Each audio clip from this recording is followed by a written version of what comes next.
And adjourn the meeting. I'm going to go ahead and call this meeting to order. This is the Thursday, May 22nd, 2025 meeting of the Buena Vista Lagoon Joint Powers Committee. And roll call, please.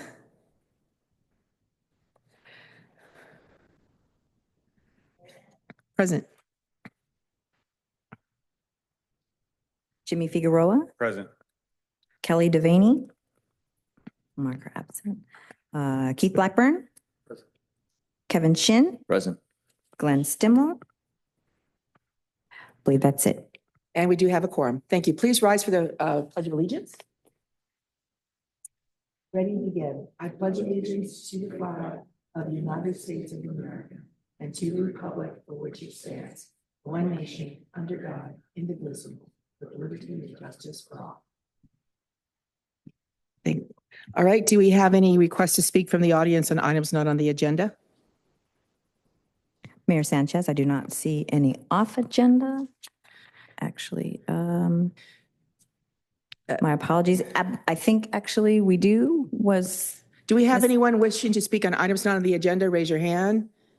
Okay. Okay, come on up and state your name, and you have up to 3 minutes. Good morning. I'm Alison St. John Inglis, and I'm speaking basically on behalf of Oceanside residents, although I am also a member of the Buena Vista Lagoon Foundation, Audubon Foundation, and the Preserve Calavera. So thanks for taking input on the future restoration of the Buena Vista Lagoon. It's one of the last of the beautiful lagoons up the San Diego County coastline to be restored, and it's an undervalued asset to both Oceanside and Carlsbad. The first priority is obviously to restore it for the birds and natural wildlife that rely on it as home or as a migratory stop-off. But it could also become a window for a wider audience to appreciate nature. Right now, the Audubon Nature Center is the only public access to its natural beauty, but with plans beginning to take shape for wider restoration, now is the time to think about the possibilities and benefits of developing a well-planned trail system along the shore. I recently read in the City of Oceanside's Parks and Rec Commission's goals and objectives the following statement. Oceanside currently operates at a deficit of over 300 miles of trails, and we aim to create more trails throughout the city to rectify that problem, unquote. Oceanside is indeed fortunate to have our beaches, but we are now in a position, with the passage of the general plan update, to consider other ways to maximize the natural beauty of our area. A lagoon trail involving both Oceanside and Carlsbad shores would be the goal.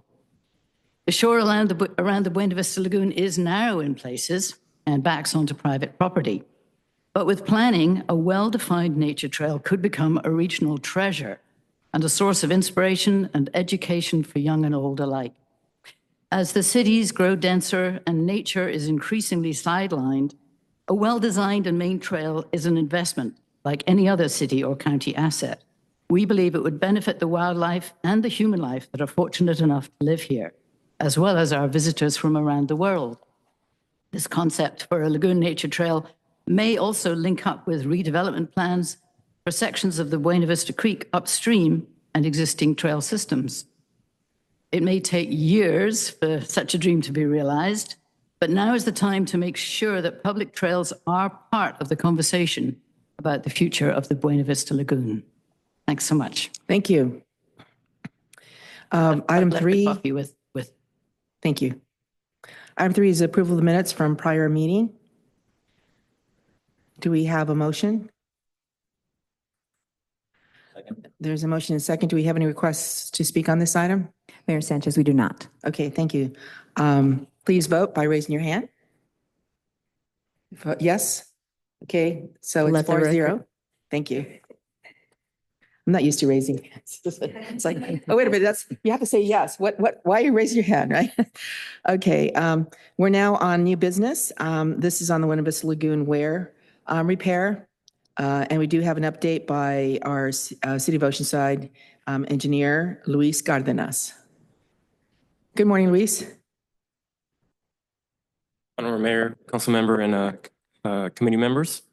My name is Luis Cardenas, Associate Engineer here at the City of Oceanside in the Engineering Division.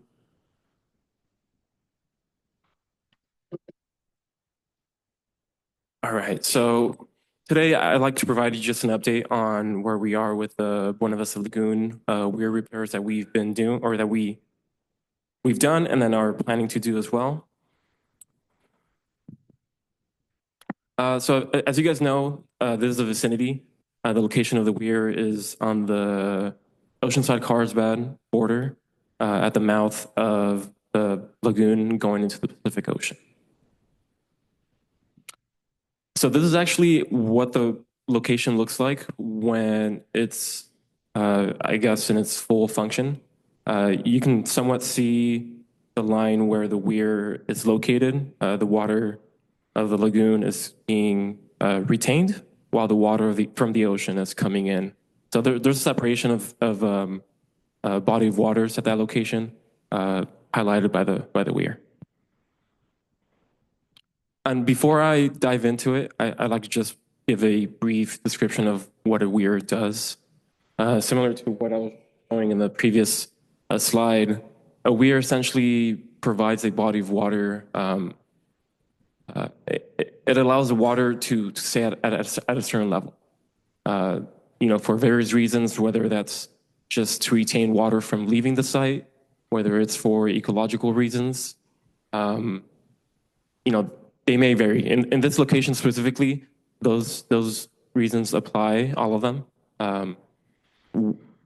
Meaning that when the weir does, break or there's any breach in the weir, that becomes an emergency and that requires us to take action so that the weir is in full function for the lagoon to maintain its water.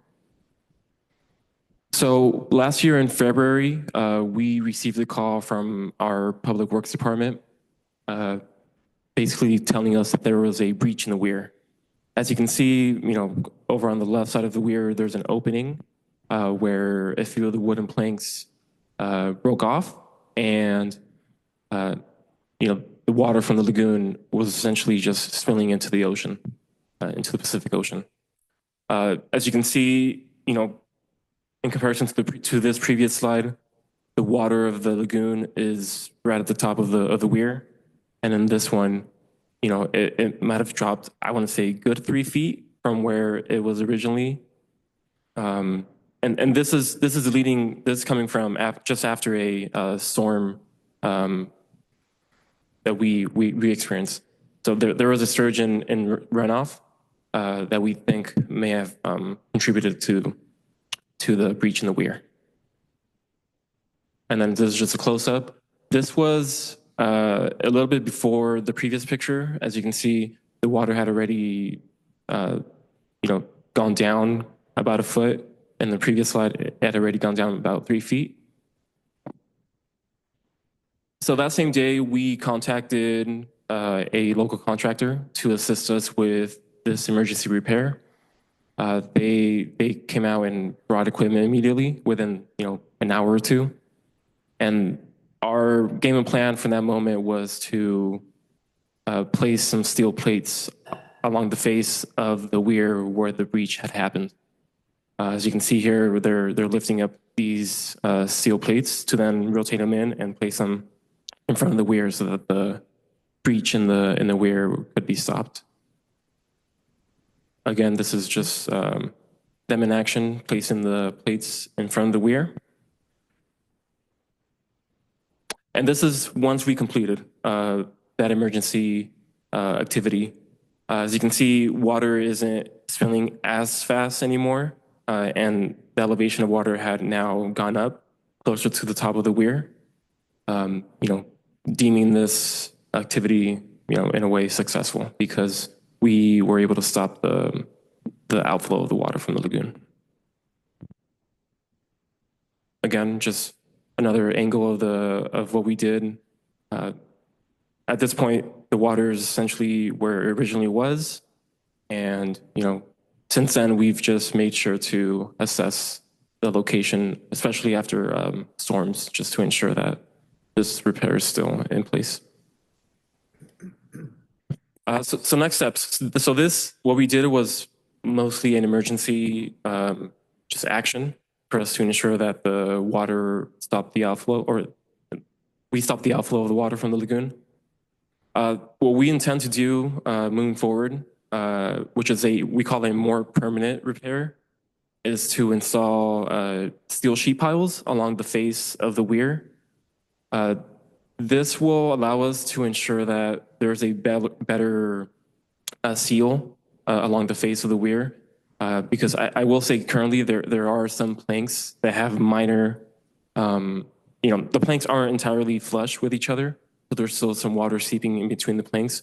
Though they may not be completely broken, there's still water going in between the planks. And these sheet piles will allow us to have a seal in between the plates, providing just a more functional weir, preventing any more water from seeping through.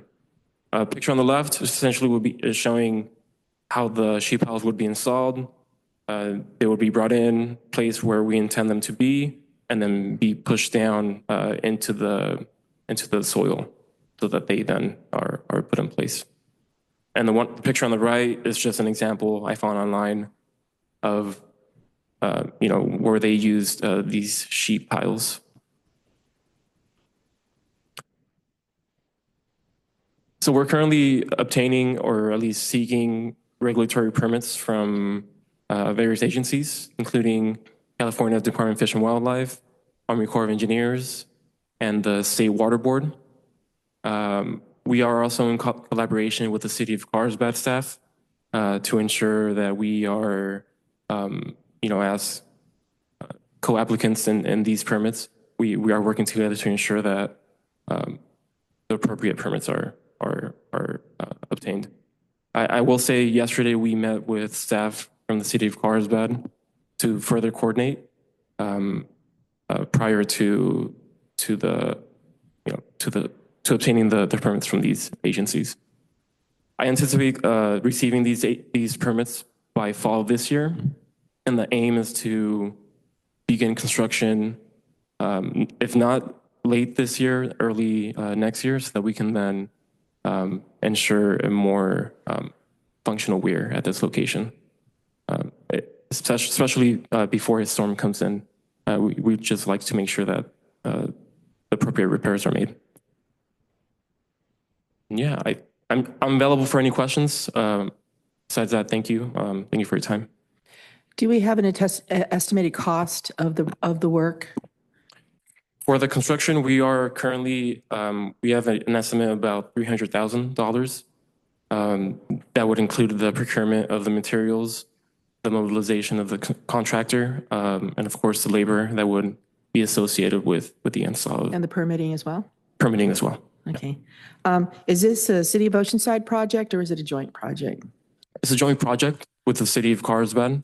And I will add that we also are in coordination with the St. Malo Homeowner Association as a joint into these permits. Will the costs be shared? Do we know? I guess we are still Discussing that Okay. in terms of what the contributions are in terms of percentages.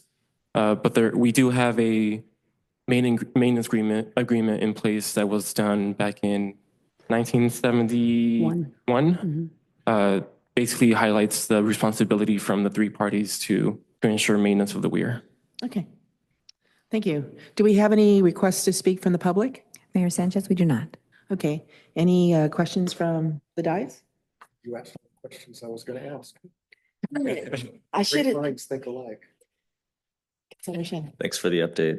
Just a couple of questions. So the piling that's going to take place, right, by driving it into, are we driving it in, right? We're not digging and placing these walls.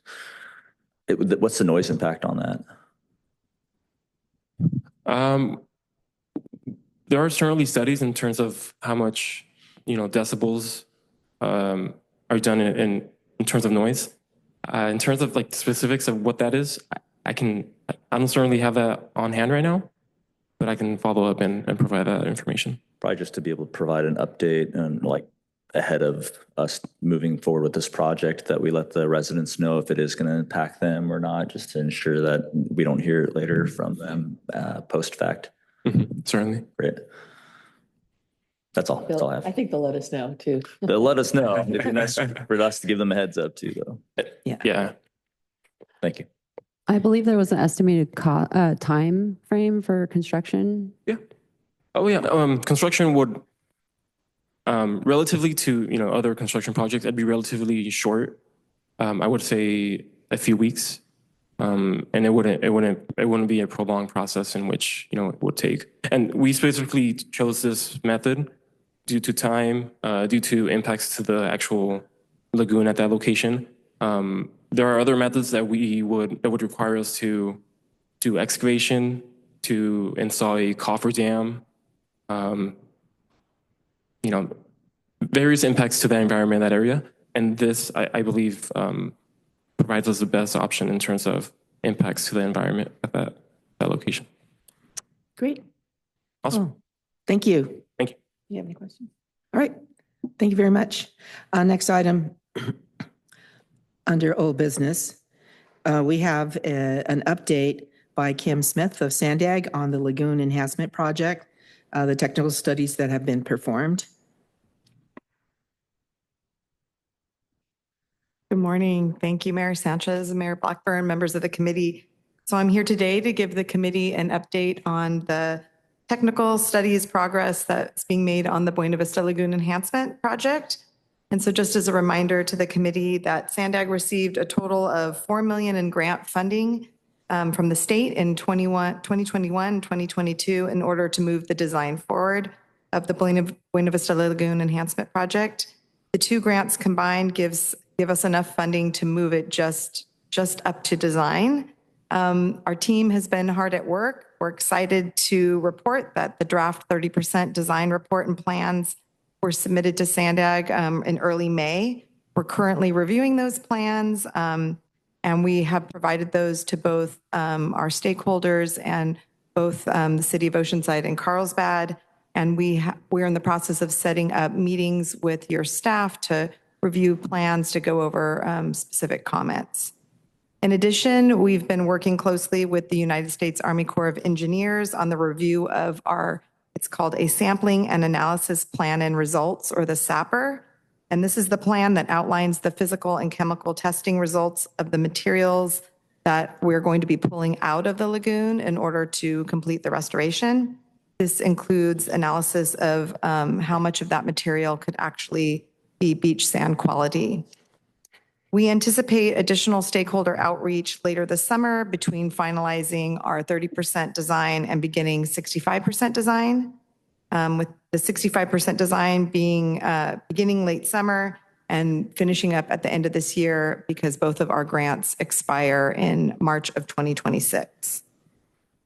We also keep plugging away at identifying future funding, and I wanted to thank both of the cities for helping us to provide letters of support to Congressman Levin's office. I know that was a last minute ask, so definitely appreciate that. The letters were in with Congressman Levin's office, the ask was made, so we're waiting to hear back.